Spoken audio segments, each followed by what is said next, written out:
All right, let's talk about part 2 when it comes to Jim Collins' advice from good to great when we're getting ready for 2025 and when the economy starts to shift, things get more difficult for sales, for companies, for everybody, because after the election, things are going to settle. It always happens.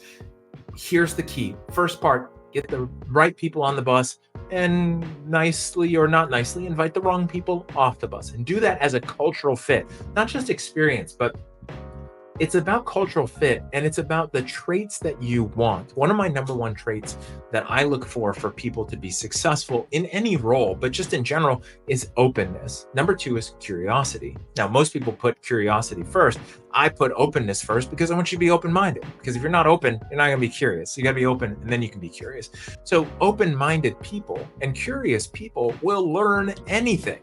They will learn everything. They will want to do whatever it takes to succeed at what it is that they're being tasked with succeeding at, right? And so if we do that, then how much experience somebody has, what they do, what they've done in the past, that's secondary to the traits that you can't change in somebody.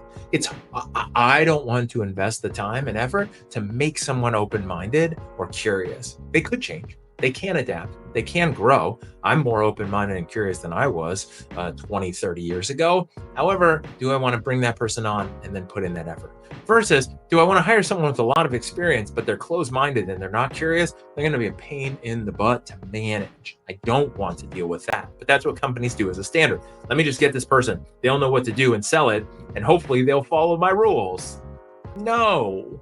That's not what happens, right? Because they don't, because they're not open and they're not curious and they're not playing your game. They're playing their own game, but they're now on your team. So we got to get the wrong people off the bus, get the right people on the bus, and then get the right people in the right seats.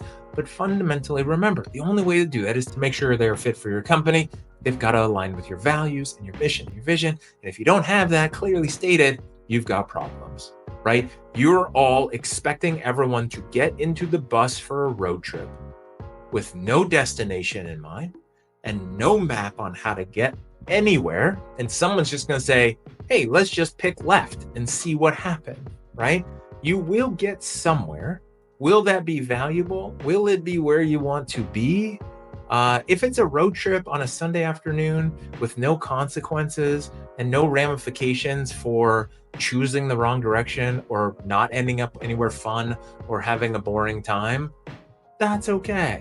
Not a big deal, right? Running a company without a map or a destination, which is your mission, vision, core values, that's terrible. That will lead to a lot of bad things.